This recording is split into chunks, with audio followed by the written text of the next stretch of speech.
ایک دن ایک جادو بھرے ملک ایلڈوریا کے حسین علاقے میں، جہاں جادو ہمیشہ بہت رہا اور خیالاتی جانور آزادی سے گھومتے تھے، وہاں ایک نوجوان جادوگر ہوتا تھا جس کا نام ایدن تھا۔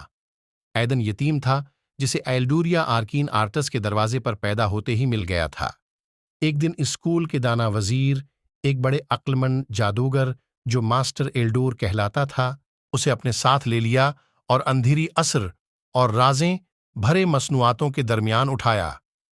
جب ایدن بڑا ہوا، اس نے یہ دیکھا کہ اس میں ایک خاص خاصیت ہے، عناصر سے بات چیت کرنے کی صلاحیت۔ وہ ہوا سے بات چیت کر سکتا تھا، درختوں کی زبان سمجھ سکتا تھا اور اپنی مرضی کے مطابق آگ کو حکمت دے سکتا تھا۔ اس کی صلاحیتیں ایک ایسی دنیا میں بے مثال تھیں جہاں جادو عام تھا۔ ایک دن ایک قدیم اسکرول کی گہرائیوں سے ایک رازی پیش آیا جو ادوریا پر چھائے ہوئے ایک بڑے اندھیرے کی پیشگوئی کرتا تھا۔ ایدن، جو چنا گیا ہوا تھا، اس پر خدا بھرما ہوا سفر پر نکلنے کے لیے مخصوص تھا تاکہ وہ آنے والے سایہ کو دور کرنے والے لیجنڈری کرسٹل لومینا کا تلاش کر سکے۔ عناصر کی ہمت کی گواہی سے ہدایت پانے والے ایدن نے اپنا مقصد حاصل کرنے کے لیے سفر کیا۔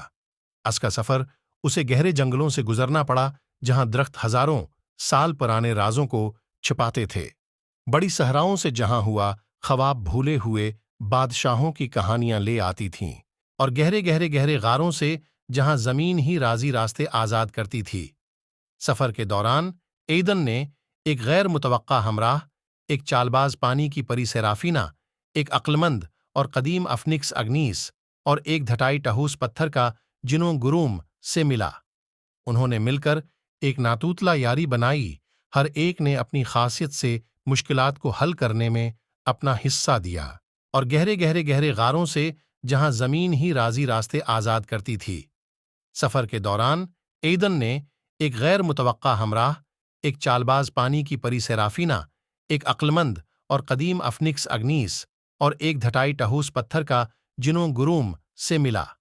انہوں نے مل کر ایک ناتوتلا یاری بنائی، ہر ایک نے اپنی خاصیت سے مشکلات کو حل کرنے میں اپنا حصہ دیا۔